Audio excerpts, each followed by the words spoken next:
കോതമംഗലം വാരപ്പെട്ടി ഗ്രാമപഞ്ചായത്തിന്റെ 10ാം വാർഡിൽ പാറമടകൾ കേന്ദ്രീകരിച്ച് മാഫിയ സംഘം വൻതോതിൽ മാലിന്യം തള്ളിയതായി പരാതി. കുടിവെള്ള സ്രോതസ്സുകൾ മലിനപ്പെട്ടു, മീനുകൾ ചത്തുപൊങ്ങി. വാരപ്പെട്ടി 10ാം വാർഡിൽ 8ാം മൈൽ ചെരമ റോഡിന്റെ വശത്തുള്ള പാറമടകൾ കേന്ദ്രീകരിച്ചാണ് വൻതോതിൽ മാലിന്യം തള്ളിയിരിക്കുന്നത്. രാസമാലിന്യങ്ങൾ ഉൾപ്പെടെ പാറമടയിലെ വെള്ളത്തിലേക്ക് തള്ളിയതിനാൽ വലിയതും ചെറുതുമായ വിവിധയിനത്തിൽപ്പെട്ട നൂറുകണക്കിന് മത്സ്യങ്ങളാണ് ചത്തുപൊങ്ങിയത്.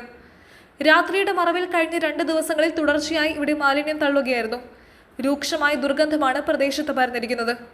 വാരപ്പെട്ടി പഞ്ചായത്തിലെ മുഖ്യ കുടിവെള്ള സ്രോതസ്സാണ് ഇവിടെയുള്ള പാറമടകൾ. ഈ പാറമടകളിലെ വെള്ളമാണ് കൃഷികൾക്കും ഉപയോഗിക്കുന്നത്. കർഷക സംഘം village committee secretary VK Reji സംസാരിക്കുന്നു. ഇവിടെ കഴിഞ്ഞ 2 ദിവസമായിട്ട് രാത്രിയുടെ മറവിൽ ഈ മാഫിയ സംഘങ്ങൾ എന്നുള്ള രീതിയിൽ പ്രവർത്തിക്കുന്ന ആളുകൾ ഇവിടെ കൊണ്ടുവന്ന് ഈ കുളത്തിലേക്ക് ഒക്കെ ഈ മാലിന്യം കൊണ്ടുവന്ന് തള്ളുന്നതാണ് ഇപ്പോൾ നമ്മൾ കണ്ടത്. അവിടെ മത്സ്യങ്ങൾ ഉൾപ്പെടെ ചത്തുപൊങ്ങി ഭയങ്കരമായിട്ടുള്ള സ്മെല്ല് ഇപ്പോൾ ഇവിടെ നിന്ന് അനുഭവിച്ചുകൊണ്ടിരിക്കുകയാണ്. ഇത് ഉൾപ്പെടെയുള്ള ഒരു 5ഓളം പാറമടകൾ ഇവിടെയുണ്ട്. ഈ പാറമടകളിൽ നിന്നെല്ലാം ഉള്ള ശേഖരിക്കുന്ന വെള്ളമാണ് ഈ പ്രദേശത്തുള്ള മുഴുവൻ വീടുകളിലേക്കും കുടിവെള്ളമായി ഉപയോഗിക്കുന്നത്. അതുപോലെ തന്നെ കൃഷിക്ക് ആവശ്യത്തിനുള്ള വെള്ളം ഇവിടെ നിന്നാണ് ഉപയോഗിക്കുന്നത്. അപ്പോൾ ഈ പ്രദേശം മുഴുവനും മലീമസമാകുന്ന തരത്തിൽ ഇവിടെ ഈ പാതിരാത്രിയുടെ മറവിൽ ഈ വേസ്റ്റ് കൊണ്ടുവന്ന് തട്ടി, അത് വേസ്റ്റ് കൊണ്ടുവന്ന് തട്ടുന്നതിനെ ചോദ്യം ചെയ്ത ആളുകളെ ഭീഷണിപ്പെടുത്തുന്ന രീതിയാണ് ആ വേസ്റ്റ് കൊണ്ടുവന്ന് തട്ടുന്ന ആളുകൾ സ്വീകരിച്ചിട്ടുള്ളത്. അപ്പോൾ അത് ശക്തമായ പ്രതിഷേധം ജനങ്ങളുടെ ഭാഗത്തു നിന്നുണ്ട്. ഇതിനാവശ്യമായിട്ടുള്ള നടപടികൾ ബന്ധപ്പെട്ട അധികാരികൾ സ്വീകരിക്കണം. ഇവിടെ തൊട്ടടുത്ത് തന്നെ വേറൊരു വേസ്റ്റ് ഇന്നലെ രാത്രി 2:30 അവർ വന്ന് JCB കൊണ്ടുവന്ന് കുഴിയെടുത്ത് കുഴിച്ചിട്ട് മൂടി. അത് കണ്ണൂരിൽ നിന്ന് വരെയുള്ള വേസ്റ്റ് ഇവിടെ കൊണ്ടുവന്ന് എറണാകുളത്തുള്ള ഒരു ഏജൻസിയാണ് അത് കൊണ്ടുവന്ന് ഇവിടെ തട്ടണമെന്നാണ് ഞങ്ങൾ ബന്ധപ്പെട്ടപ്പോൾ ഞങ്ങൾക്ക് അറിയാൻ കഴിഞ്ഞത്. അത് പുഴു ഉൾപ്പെടെയുള്ള ഇതെല്ലാം അതിനകത്ത് ഭവിച്ചിട്ട് തൊട്ടപ്പുറമുള്ള കുടിവെള്ള സ്രോതസ്സിലേക്ക് ആ വെള്ളം ഒഴുകി മറ്റുള്ള പ്രദേശങ്ങളിലേക്കൊക്കെ അത് പരുക്കുകയാണ്.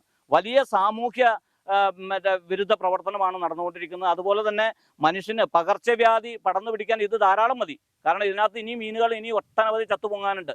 ആ മീനുകളൊക്കെ ഇത് ആര് മാറ്റും? ഇതൊക്കെ ബന്ധപ്പെട്ട അധികാരികൾ ഇതിന് കൃത്യമായ നടപടികൾ സ്വീകരിക്കണം. ഇട്ടിട്ടുള്ള വേസ്റ്റ് ഇവിടെ നിന്ന് മാറ്റിക്കാനുള്ള നടപടി സ്വീകരിക്കണം. ഈ കുളം ഇവിടെ കിടക്കുന്ന വേസ്റ്റ് മാറ്റി ശുദ്ധീകരിച്ച് വീണ്ടും കുടിവെള്ളത്തിനായിട്ട് ഉപയോഗിക്കാൻ കഴിയുന്ന തരത്തിലേക്ക് ഉള്ള നിലപാടുകൾ സ്വീകരിക്കണമെന്നാണ് ഞങ്ങൾക്ക് പറയാനുള്ളത്. ബന്ധപ്പെട്ട അധികാരികൾ അതിന് കൃത്യമായ നിലപാടുകൾ സ്വീകരിച്ചില്ലെങ്കിൽ ഈ ജനങ്ങൾ, ഇത് ആവശ്യമുള്ള ജനങ്ങളാകെ പ്രതിഷേധത്തിലേക്കും പ്രക്ഷോഭത്തിലേക്കും മാറുന്ന ഒരു സാഹചര്യം ഇതുമായി ബന്ധപ്പെട്ടുകൊണ്ട് ഉണ്ടാവും എന്നുള്ളതാണ് എനിക്കിതുമായി ബന്ധപ്പെട്ട് പറയാനുള്ളത്. മുമ്പും ഇവിടെ സമാന രീതിയിൽ മാലിന്യങ്ങൾ നിക്ഷേപിച്ചതിനെ തുടർന്ന് നിയമ നടപടികൾ ഉണ്ടായിട്ടുണ്ട്. പ്രദേശവാസിയായ പൗലോസ് പറയുന്നു. ഇത് ഇട്ട ദിവസം ചെറിയ ചെറിയ മീനുകളും ഇന്ന് വലിയ മീനുകളും 5 കിലോ 6 കിലോയുള്ള വളരെ മീനുകൾ വരെ ചത്തുപൊങ്ങി ദുർഗന്ധം വമിച്ചുകൊണ്ടിരിക്കുകയാണ് ഇപ്പോൾ ഇവിടെ. ഇനി ഇപ്പോൾ ഇതിനകത്ത് നിന്ന് 1-2 ദിവസത്തിനുള്ളിൽ വെള്ളം മുഴുവനും ഒഴുകി വരുന്നത് ഞങ്ങളുടെ കിണറുകളുടെ സ്രോതസ്സുകളിലേക്കും ഞങ്ങളുടെ പറമ്പുകളിലേക്കൊക്കെയാണ് ഈ മാലിന്യം വരുന്നത്. ഇവിടെ ആളുകൾക്ക് അതിൻ്റെതായ ബുദ്ധിമുട്ടുകളുണ്ട്, കഷ്ടപ്പാടുകളുണ്ട്. പഞ്ചായത്ത് അതിഥികളെ അറിയിച്ചിട്ടുണ്ട്. പഞ്ചായത്തിലെ സെക്രട്ടറി വന്ന് നടപടികൾ സ്വീകരിക്കാമെന്ന് വാക്കും പറഞ്ഞിട്ടുണ്ട് ഞങ്ങളുടെ അടുത്ത്. ഞങ്ങളെ സംബന്ധിച്ചിടത്തോളം പറഞ്ഞു കഴിഞ്ഞാൽ ഇത് ഒരു രാത്രിയും പകലും നോക്കിയിരിക്കാൻ പറ്റിയൊരു സംഭവമല്ല. എങ്കിൽ തന്നെ ഇത് രാത്രിയാണ് ഇത് കൊണ്ടുവന്ന് മുഴുവൻ ഡംപ് ചെയ്യണം. ഇവിടെ ഭീഷണിയും അതുപോലെ തന്നെ ഞങ്ങളുടെ കൂടെ ഉണ്ട്. ജനജീവിതം ദുസ്സഹമായിരിക്കുകയാണെന്നും മാലിന്യങ്ങൾ നീക്കം ചെയ്ത് വെള്ളം ശുചീകരിക്കണമെന്നും മാലിന്യ നിക്ഷേപത്തിനെതിരെ അധികൃതർ ശക്തമായ നടപടികൾ സ്വീകരിച്ചില്ലെങ്കിൽ പ്രക്ഷോഭം സംഘടിപ്പിക്കുമെന്നും പ്രദേശവാസികൾ പറഞ്ഞു.